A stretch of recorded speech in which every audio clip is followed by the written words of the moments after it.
അൽഹംദുലില്ലാഹി റബ്ബിൽ ആലമീൻ.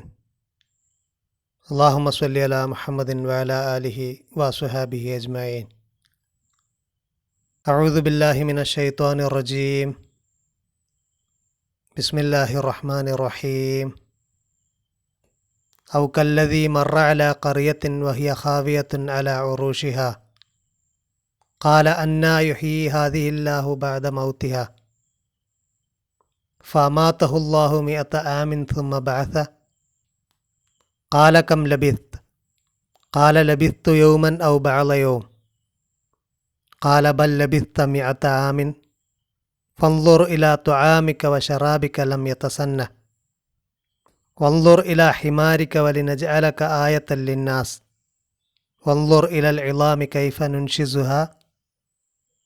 നുൻഷിസുഹാ സുമ്മ നക്സൂഹാ ലഹ്മ ഫലമ്മാ തബയ്യന ലഹു ഖാല അഅലമു അന്നല്ലാഹ അലാ കുല്ലി ഷൈഇൻ ഖദീർ. സദഖല്ലാഹുൽ അലിയ്യുൽ അളീം. അള്ളാഹുവിൻ്റെ വിഷയത്തിൽ ഇബ്രാഹിം അലൈഹിസ്സലാമിനോട് തർക്കിച്ച നമ്രൂദിനെക്കുറിച്ചാണ് കഴിഞ്ഞ ആയത്തിൽ പറഞ്ഞത്.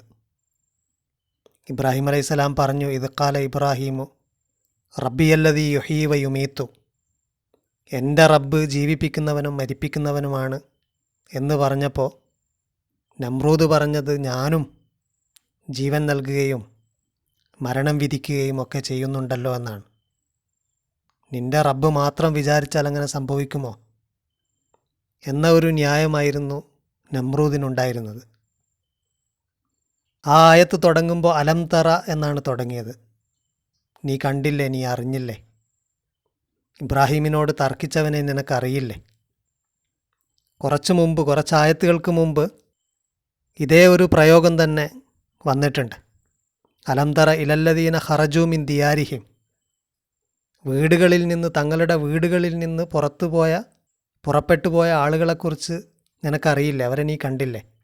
വഹുമുലൂഫ്, ആയിരക്കണക്കിന് ആളുകളുണ്ടായിട്ടും മരണഭയത്താൽ വീട് ഉപേക്ഷിച്ച് പോയ ആളുകൾ.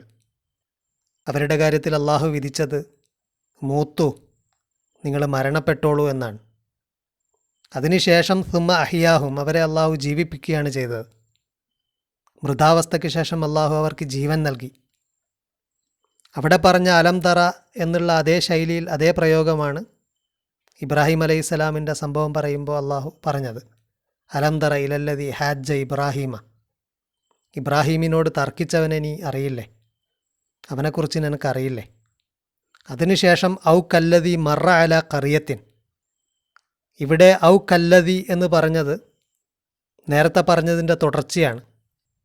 രണ്ട് പ്രയോഗവും അലം തറ എന്നുള്ളതും ഔ കല്ലദീ എന്നുള്ളതും സമാന സ്വഭാവത്തിലുള്ള പ്രയോഗങ്ങളാണ്. അതിനെക്കുറിച്ച് ഇബ്നു ആഷൂർ റഹ്മത്തുള്ള പറയുന്നു, വഅലം അന്നൽ അറബ തസ്തഅമിലു സിയഗത്തൈനി ഫി തഅജ്ജുബ്, അറബികൾ ആശ്ചര്യം പ്രകടിപ്പിക്കാൻ രണ്ട് ഫ്രേസുകൾ ഉപയോഗിക്കുന്നുണ്ട്. യഖൂലൂന, അവർ പറയാറുണ്ട്, അലം തറ ഇലാ കഥ, ഇന്നൊരു സംഗതി അറിഞ്ഞില്ലേ, ഇന്നൊരു സംഗതി കണ്ടില്ലേ. വയഖൂലൂന, അതുപോലെ ആശ്ചര്യത്തോടെ അവർ ചോദിക്കുന്ന മറ്റൊരു ഫ്രേസ് അറഅയ്ത മിഥില കഥ ഔ കഥ. ഇവിടെയുള്ള ഔ കല്ലദി എന്നുള്ളതും അലം തറയോട് ചേർന്ന് വരുന്ന പ്രയോഗമാണ്. അലം തറ കല്ലദി മറ അല ഖറിയത്തിൻ, ഒരു നാടിനെ ബൈപ്പാസ് ചെയ്തുകൊണ്ട് പോയവനെ നിനക്കറിയില്ലേ. വഹിയ ഖാവിയത്തുൻ അല ഉറൂഷിഹ, മേൽക്കൂരയോടെ ഒന്നടങ്കം നിലംപൊത്തിയ ഒരു ഗ്രാമത്തിലൂടെ അല്ലെങ്കിൽ ഒരു പട്ടണത്തിലൂടെ അതിനെ ബൈപ്പാസ് ചെയ്തുകൊണ്ട് പോയവനെ നീ കണ്ടിട്ടില്ലേ, അല്ലെങ്കിൽ അവനെ നീ അറിയില്ലേ.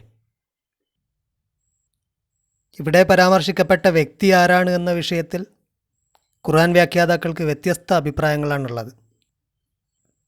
ഇമാം തൊബരി റഹ്മത്തുള്ള പറയുന്നു, വഖ്തലഫ അഹ്ലു തഅ്വീലി ഫില്ലദീ മർറ അലാ ഖറിയത്തിൻ വഹിയ ഖാവിയത്തുൻ അലാ ഉറൂഷിഹ, ഈ ആയത്തിലുള്ള അല്ലദീ മർറ അലാ ഖറിയത്തിൻ എന്ന് പറഞ്ഞ ആളെക്കുറിച്ച് ഖുർആൻ വ്യാഖ്യാതാക്കൾ ഭിന്ന വീക്ഷണക്കാരാണ്. ഫഖാല ബഅ്ളുഹും ഹുവ ഉസൈർ, കുറേ ആളുകൾ പറയുന്നത് അത് എസ്ര പ്രവാചകനാണ് എന്നാണ്. വഖാല ആഖറൂൻ, മറ്റു ചിലർ പറയുന്നത് ഹുവ അർമിയ, അത് യർമിയ, ഇംഗ്ലീഷിൽ ജെറേമിയ എന്ന് പറയുന്ന യർമിയ എന്ന് പറയുന്ന പ്രവാചകനാണ് എന്നാണ് കുറേ ആളുകൾ പറയുന്നത്. ഈ അഭിപ്രായങ്ങളൊക്കെ ഉദ്ധരിച്ച ശേഷം ഇബ്നു ആഷൂർ റഹ്മത്തുള്ളാഹി പറയുന്നത്, വല്ലദി യൽഹറുലി അന്നഹു ഹിസ്കിയാലുബ്നു ബൂസി നബിയു ഇസ്രായേൽ. എനിക്ക് കൂടുതൽ സാധ്യതയുള്ളതായിട്ട് തോന്നുന്നത്, അദ്ദേഹം പറയുന്നു, ഇത് ഹിസ്കിയാലാണ്, അതായത് യഹസ്കേൽ എന്ന് പറയുന്ന പ്രവാചകനാണ്, ബനു ഇസ്രായേലിലെ നബിയായ യഹസ്കേലാണ് എന്നാണ് എനിക്ക് തോന്നുന്നത് എന്ന് ഇബ്നു ആഷൂർ റഹ്മത്തുള്ളാഹി പറയുന്നു. കാന മുആസിറൻ ലി യർമിയ, അദ്ദേഹം യർമിയ പ്രവാചകന്, മലയാളത്തിൽ ഇരമ്യാവ് എന്ന് പറയുന്ന, ഇംഗ്ലീഷിൽ ജെറേമിയ എന്ന് പറയുന്ന, അറബിയിൽ യർമിയ എന്ന് പറയുന്ന പ്രവാചകൻ്റെ മുആസിറാണ്, സമകാലികനാണ് ഈ പ്രവാചകനും യഹസ്കേലും. ദാനിയേൽ പ്രവാചകൻ്റെയും സമകാലികനായ യഹസ്കേലാണ് എന്നാണ് എനിക്ക് തോന്നുന്നത് എന്ന് അദ്ദേഹം പറയുന്നു. ഇങ്ങനെ 3 പ്രവാചകന്മാരെക്കുറിച്ചാണ് ഭൂരിപക്ഷം ആളുകളും പറഞ്ഞിരിക്കുന്നത്. ഒന്നുകിൽ ഇരമ്യ ആണ്, അഥവാ യർമിയ ആണ്, അല്ലെങ്കിൽ യഹസ്കേലാണ്, അതുമല്ലെങ്കിൽ എസ്രയാണ്, ഉസൈറാണ്.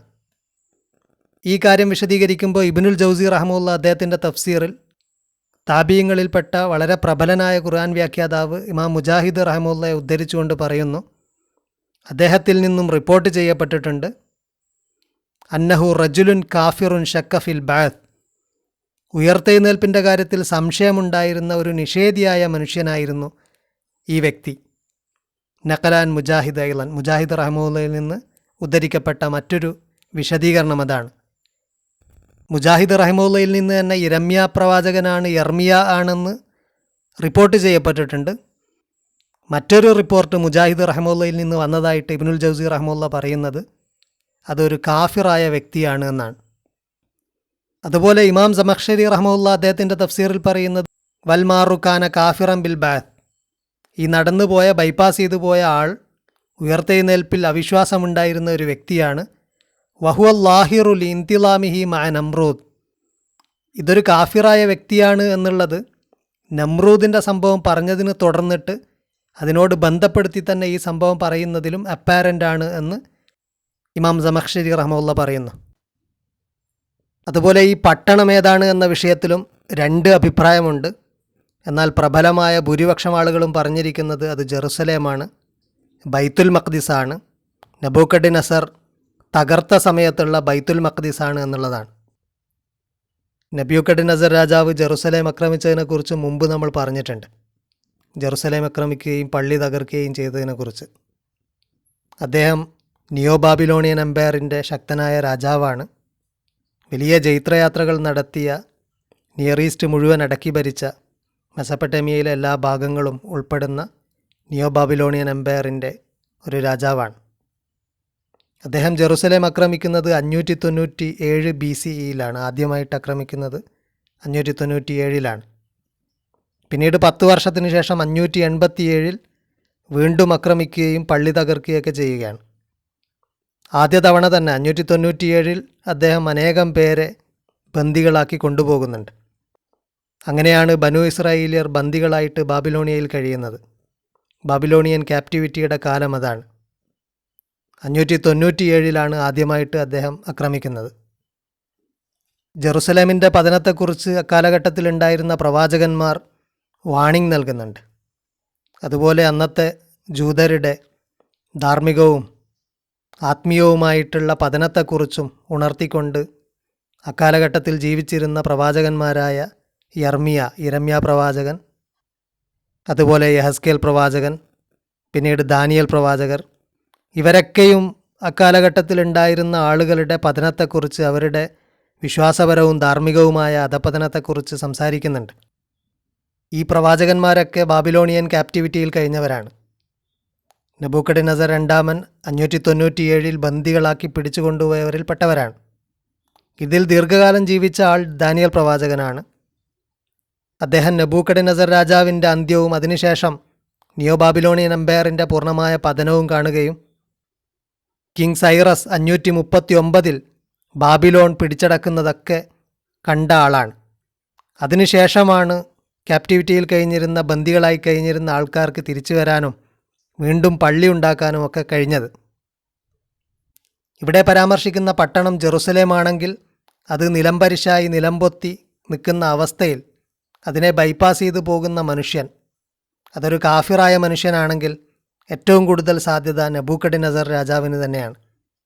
കാരണം ഇങ്ങനെ ഒരു സംഭവം ഖുർആൻ പറയുമ്പോൾ ഇത് കേൾക്കുന്ന മാത്രയിൽ ഇതിൻ്റെ പ്രഥമ അഭിസംബോധിതരായിട്ടുള്ള മദീനയിലെ യഹൂദർക്കും അല്ലെങ്കിൽ അവിടെ ഉണ്ടായിരുന്ന മുസ്ലിങ്ങൾക്ക് വരെ പെട്ടെന്ന് റിലേറ്റ് ചെയ്യാൻ പറ്റുന്ന ഒരു കഥ നെബൂക്കദ്നസറിൻ്റെ കഥ തന്നെയാണ്. അത് ബൈബിൾ ഉദ്ധരിച്ചിട്ടുണ്ട്, വളരെ വിശദമായിട്ട് ബൈബിളിൽ അത് പറയുന്നുണ്ട്. ഈ ആയത്തിൽ പറയുന്നത് ഔക്കല്ലതി മറാല ഖറിയത്തിൻ വഹിയ ഖാവിയത്തുൻ അലാ ഉറൂഷിഹ, മേൽക്കൂരയോടെ നിലംപരിശായ നിലംപൊത്തിയ നാട്ടിലൂടെ ബൈപ്പാസ് ചെയ്തുകൊണ്ട് പോയ ആളെ നീ അറിയില്ലേ? ഖാല, അവൻ ചോദിച്ചു, അന്ന യുഹി ഹാദിഹില്ലാഹു ബഅദ മൗത്തിഹ, എങ്ങനെയാണ് അല്ലെങ്കിൽ എപ്പോഴാണ്? അന്ന എന്നുള്ള പ്രയോഗത്തിന് രണ്ട് അർത്ഥമുണ്ട്. എപ്പോഴാണ് അല്ലെങ്കിൽ എങ്ങനെയാണ്, എவ்விதമാണ് അള്ളാഹു നിർജീവമായ ഇതിനെ ജീവിപ്പിക്കുക? അന്ന യുഹി ഹാദിഹില്ലാഹു ബഅദ മൗത്തിഹ. ഇവിടെ നിർജീവമായത് ഉദ്ദേശിക്കുന്നത്, മൗത്ത് ഉദ്ദേശിക്കുന്നത് ഇതിൻ്റെ തകർച്ചയാണ്. അഥവാ ജനങ്ങളൊന്നുമില്ലാതെ ആ പട്ടണം പൂർണ്ണമായിട്ട് മൃതിയടഞ്ഞ ആ അവസ്ഥയാണ്. ഈ അവസ്ഥയിൽ നിന്ന് ഇനി ഇതെങ്ങനെയാണ്, എപ്പോഴാണ് രണ്ടാമതൊന്ന് ജീവിക്കുക, രണ്ടാമതൊന്ന് സജീവമായിട്ട് വരിക എപ്പോഴാണ്? അതൊരു അന്വേഷണത്തിൻ്റെ സ്വഭാവത്തിലുള്ള ചോദ്യമല്ല, മറിച്ച് ഒരു പരിഹാസം കലർന്ന തരത്തിലുള്ള ചോദ്യമാണ്. എങ്ങനെയാണ്, എപ്പോഴാണ് സാധിക്കുക? ഒരു നെഗറ്റീവായിട്ടുള്ള ഒരു ചോദ്യമാണ്. അങ്ങനെ പറഞ്ഞുകൊണ്ട് അതിനെ ബൈപ്പാസ് ചെയ്തു പോയ ആൾ, അവനെ അറിയില്ലേ? പിന്നീട് എന്താണ് സംഭവിച്ചത്?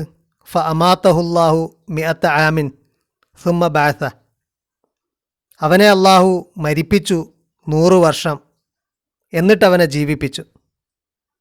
ഇവിടെ മരണത്തെക്കുറിച്ചും ജീവിതത്തെക്കുറിച്ചും നേരത്തെ തന്നെ നമ്മൾ പറഞ്ഞിരുന്നു. പല അർത്ഥങ്ങളും അതിനുണ്ട്. ഈ സൂറയിൽ തന്നെ നമ്മൾ കണ്ടതാണ്, വൈദ് ഖുൽതും യാ മൂസ ലൻ നുഅ്മിന ലക ഹത്താ നറല്ലാഹ ജഹറ, അള്ളാഹുവിനെ പ്ലെയിനായിട്ട് കാണാതെ ഞങ്ങൾ നിന്നെ വിശ്വസിക്കില്ല എന്ന് നിങ്ങൾ മൂസയോട് പറഞ്ഞ സന്ദർഭം. ഫഹദത്തുക്കുമു സായിക്കത്തു വാന്തും തന്തുറു, നിങ്ങൾ നോക്കി നിൽക്കെ നിങ്ങളെ ഒരു ഇടിനാദം പിടികൂടിയതും, സുമ്മ ബാസിനാക്കും മിംബാദി മൗത്തിക്കും, നിങ്ങളുടെ മരണത്തിനു ശേഷം അനന്തരം നിങ്ങളെ നാം ജീവിപ്പിച്ചതും. ഇവിടെയൊക്കെ നമ്മൾ പറഞ്ഞിരുന്നു, മരണം ജീവിതം എന്നുള്ളത് കൊണ്ട് ഉദ്ദേശിക്കുന്നത് പലതാണ്. അത് ഫിസിക്കലായിട്ടുള്ള ഡെത്ത് മാത്രമല്ല. അതുപോലെ വഖുൽ നുളിരിബുഹു ബിബഅലിഹ കദാലിക യുഹില്ലാഹുൽ മൗത്ത എന്ന ആയത്ത് പറയുമ്പോഴും നമ്മൾ പറഞ്ഞിരുന്നു. ഈ സൂറയിൽ തന്നെ അലംതറ ഇലല്ലദീന ഖറജൂ മിൻ ദിയാരിഹിം, കുറച്ചു മുമ്പ് വന്ന ആയത്ത്, ആയിരക്കണക്കിനുണ്ടായിട്ടും വീട് വിട്ടുപോയ ആളുകളുടെ വിഷയത്തിൽ അള്ളാഹുവിൻ്റെ വിധിയുണ്ടായതിനെക്കുറിച്ച് പറഞ്ഞു. ഖുർആനിലെമ്പാടും നമുക്ക് മരണത്തെ ഈ അർത്ഥത്തിൽ കാണാൻ കഴിയും. സൂറ റൂമിൽ കാണാം, ഫഇന്നക ലാ തുസ്മിഉൽ മൗത്ത, മരിച്ച ആളുകളെ നിനക്ക് കേൾപ്പിക്കാൻ കഴിയില്ല എന്ന് പറഞ്ഞതിൻ്റെ തൊട്ടടുത്ത ആയത്തിൽ അള്ളാഹു പറയുന്നത്, നമ്മുടെ ആയത്തുകളിൽ ഈമാനില്ലാത്ത ആളുകളെ നിനക്ക് കേൾപ്പിക്കാൻ കഴിയില്ല എന്നാണ്. അതായത് മരിച്ചത് കൊണ്ട് ഉദ്ദേശിക്കുന്നത് നമ്മുടെ ആയത്തുകളിൽ ഈമാനില്ലാതെ ട്രസ്റ്റില്ലാത്ത ആളുകളാണ്, അവരെ നിനക്ക് കേൾപ്പിക്കാൻ കഴിയില്ല എന്നാണ്. അപ്പോൾ ഇങ്ങനെ മൃതിയടയുക, മരിക്കുക എന്ന് പറഞ്ഞാൽ അത് ആത്മീയമായിട്ടും ധാർമ്മികമായിട്ടുമുള്ള ഒരു മരണം ഖുർആനിൽ എമ്പാടും ഉദ്ദേശിക്കപ്പെട്ടിട്ടുണ്ട്. അതുകൊണ്ട് അള്ളാഹു 100 വർഷം അവനെ മരിപ്പിച്ചു എന്ന് പറഞ്ഞാൽ അവൻ ഇതിനെക്കുറിച്ചൊന്നും അറിയാതെ, അള്ളാഹുവിനെക്കുറിച്ചൊന്നും അറിയാതെ കുറേ കാലം കഴിച്ചുകൂട്ടി. പിന്നെ അവനെ അള്ളാഹു ജീവിപ്പിച്ചു. ഇത് നെബൂക്കദ്നസർ രാജാവിൻ്റെ കാര്യത്തിൽ സംഭവിച്ചിട്ടുണ്ട്. അതിനെക്കുറിച്ച് വളരെ വിശദമായിട്ട് തന്നെ ബൈബിൾ പറയുന്നുണ്ട്. ഈ ആയത്തിൽ തുടർന്ന് പറയുന്നു, ഖാല കം ലബിത്ത്, അവൻ ചോദിച്ചു. അവനെന്ന് പറയുന്നത് നേരത്തെ അമാത്തഹുല്ലാഹു മിഅത്ത ആമിൻ എന്ന് പറഞ്ഞു, അള്ളാഹു അവനെ മരിപ്പിച്ചു. അതുകൊണ്ട് ഇവിടെയും സബ്ജക്റ്റ് അള്ളാഹു ആകും. അള്ളാഹു ചോദിച്ചു, നീ എത്ര കാലം ജീവിച്ചു? ഖാല, അവൻ ഉത്തരം പറഞ്ഞു, ലബിത്തു യൗമൻ ഔ ബഅള യൗം, ഞാനൊരു ദിവസമോ ഒരു ദിവസത്തിൻ്റെ അല്പം നേരമോ മാത്രമേ ജീവിച്ചിട്ടുള്ളൂ എന്ന് പറഞ്ഞു.